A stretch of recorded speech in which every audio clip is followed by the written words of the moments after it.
Welcome back to Rohrich Knose podcast, helping you become a better and more informed you. I'm Rod Rohrich. I'm a board-certified plastic surgeon in Dallas, Texas, and we're going to talk today about some hot topics with my favorite dermatologist, Mary Lupo. How are you? I'm great, Rod. Good to be here. It's great to be here, and she's here in person. You know, she's been on my podcast before, but she came to Dallas as a special trip, and we're going to talk about some hot topics. Let's start with Korean skincare. It's like the bomb. Everybody's talking about it, and you know, it's like the porcelain skin. So, I mean, first of all, your skin looks beautiful.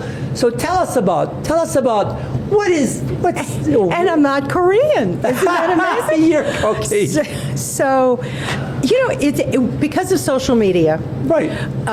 Things are self-feeding. Of course. And the more things are talked about, they trend.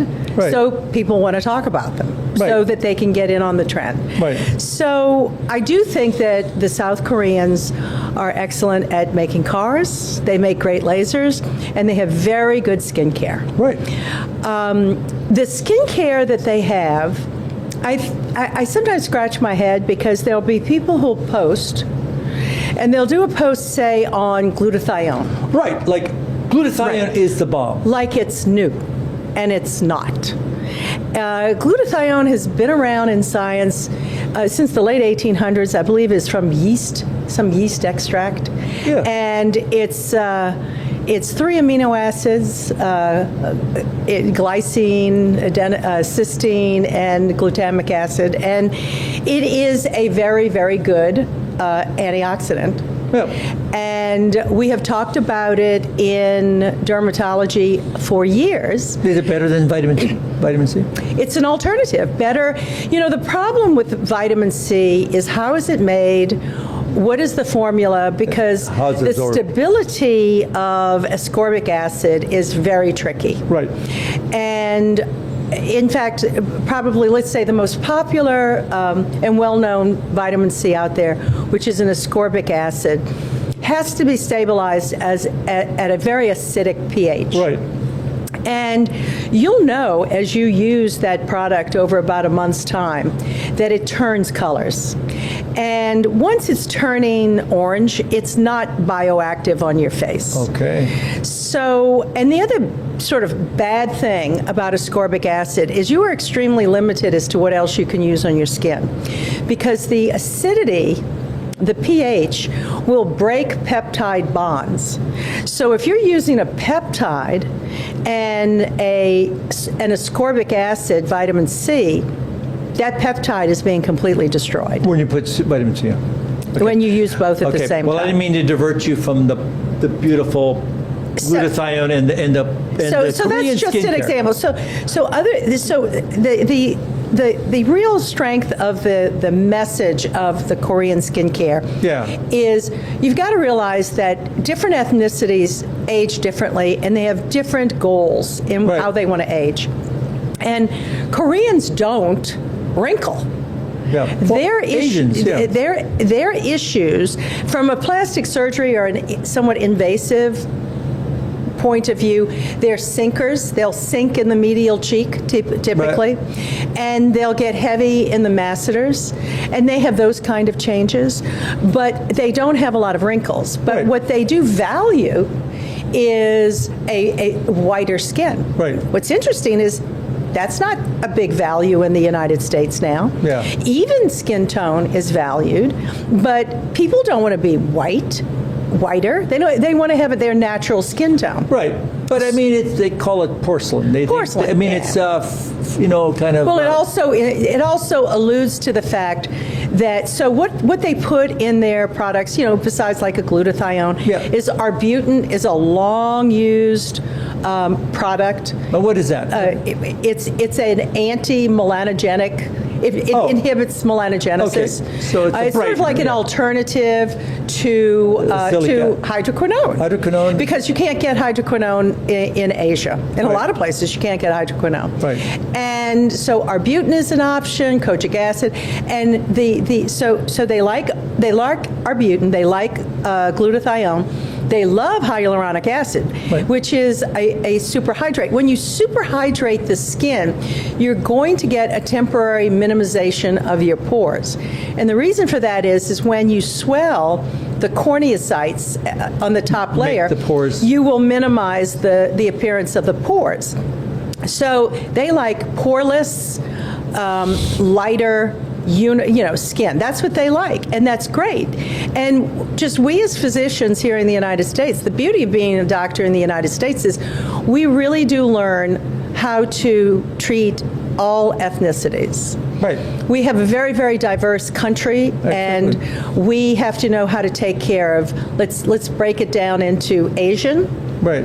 African American, Caucasian. Caucasian, of course, Western European specifically, Hispanic, Right. and let's say probably Eastern, Middle Eastern, Indonesian type skin. Right. So, but we know how to do that. And we know how to customize both the skincare and the treatments to accommodate the unique needs of each of the skin types of the different ethnicities. So Korean skincare, it's all about hydration, and Which is good. We use it a lot. Of we course. We love HAs. of course. Yeah. Well, HA is such an innocuous product. Right, and it's a But moisturizer. remember one thing though, if you're using a hyaluronic acid in an area that has very low humidity, Yeah. and it can't pull water from the atmosphere, Right. you better make sure that you've got a mist of water on your face before and after you apply it. Okay. And preferably at night, you seal it in with some sort of emollient that's a little bit heavier, or it may even suck the moisture from your skin to the surface. So you really want to make sure that your skin is well hydrated, and use the hyaluronic acid to lock it in a little bit better. Okay, good.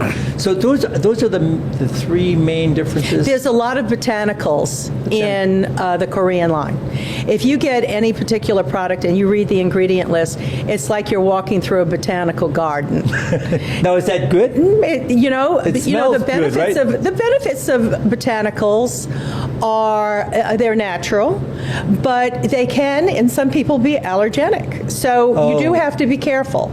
And the thing with skincare is everybody just needs to take a deep breath and realize that skincare is something that is a very long-term commitment for you Right. to really see meaningful results, and it involves consistency. And I know you want to talk, and we should talk about the fact that there's how do you do a skincare program, Right. so that you're not spending 45 minutes in your bathroom at night. That's right, which we'll talk about Yeah. in the next podcast. So the take-home message for the audience on Korean skincare, because it's so hot. Every time I look at TikTok, or they say, "Oh, this is the secret ingredient." The take-home message is None of these are new. None of them these are new. ingredients are new. None of them are No, new. I think, they may be combining them in a new way. And in general, I actually, in preparation for this, I actually bought a couple of products so I could feel them and everything. And I think people do need to be prepared. People in the United States typically don't like products that are sticky, and some of them are sticky. Is that because of the botanicals in there? No, I think it's because how it's formulated to stay more on the surface of the skin. So a lot of people really like a product that you put it on It just- and your skin drinks it in. Right, and it's invisible. And it's Yeah. going to work. Right. If it's just sitting on the surface, remember the surface of your skin, that top layer of skin is not viable. It's dead. Right. Those are dead corneocytes. So, it's great if it makes you. They're not very expensive. Right. So it doesn't cost a lot to play around and see if you find something you like. Okay. So what about the people that go to Seoul and then have like 13 treatments of skincare, lasers, radio frequency and neuromodulators all at once, and then they come back and that actually to me makes no sense, but it's kind of like a wow. So is it kind of a bad wow? To me, it looks like it's not a good thing to do. Well, you got to be careful. So I think a lot of people do that because all these procedures are less expensive there. Yeah. And so they'll bundle and they'll pile on. Right. So what would not be an unreasonable, let me tell you things I would not do the same day. Yeah. I would not do a neuromodulator when I am doing any laser procedure course not. that is going to cause edema, and you're going to have diffusion of that toxin who knows where. Exactly. So, but can you do fillers the same day as lasers? So yeah, you can. And can you use multiple lasers on the same day? Absolutely. One of my favorite combinations, and I've told you this, is I love to do either an IPL or a vascular laser, do a pass of that, and then follow it with a light ultra clear. Ultra clear. That's one of my favorite combinations. Now, a lot of people will layer things like Thermage and Fraxel. Okay. You always want to do the procedure that does not disrupt the epidermis first. Right. Because when you do Fraxel and you do ultra clear, you're disrupting the epidermis Right. to an And extent. do that You want to last. do that last. Yeah. So those would be the takeaways. Another question I often get is, ooh, is the laser going to melt my filler? And the answer is no. No. I mean, you've got to get to at least 65, 75 degrees centigrade to get melting of a And hyaluronic. You ain't going there, okay? You'll be melting the face before you melt the filler. All right, that's great. That's great. So the Korean skincare, it's a hot topic. It's a fad. Not much really new. It's just how they combine it and put it together. And I think, Mary, you bring up a really good point. I mean, every ethnicity is different. You can't just say this is good for your skin. And you're right. And in the U.S., I mean, we are a very diverse population, and especially in the South. I mean, we are very, very diverse. So we have to. Everybody's treated different. It's kind of like a facelift. You can't just do the same thing on everybody. So same with skincare. So I think so. What are the three take-home points for the viewer when they're thinking about all this Korean skincare stuff? What should they do when they go to see their dermatologist or plastic surgeon? What should they ask Well, for? you can, if you would want to print the ingredient list for your dermatologist to look at, to see if your dermatologist had any pressing comments, see if there's any problem with any medications topically you're already using or other skincare that you're using. Remember that the single most important thing to use on your face still remains a sunscreen every day. Right. And and there's no easy way. Left to its own devices, we don't age well. You have to be doing something all the time. And I mean, I look at you. You look better than you looked. I saw you last time. I don't know about that. It's the light. No. I saw you in the back, and you look good. Yeah. I suspect you've played with one of your new lasers. No, I've just been using retinol and plated. I've been using. Oh, we love our plated skin plated. science, Good. don't we? So Both what of us. about one last thing before we leave Korean skincare is they kind of poo-poo retinols a little bit. Well, listen, there's a lot of science behind retinols. Oh, no. Okay. I know. So, I would, why people poo-poo it? Because they think it's passé. And they don't want to be saying the same thing that is heard everywhere.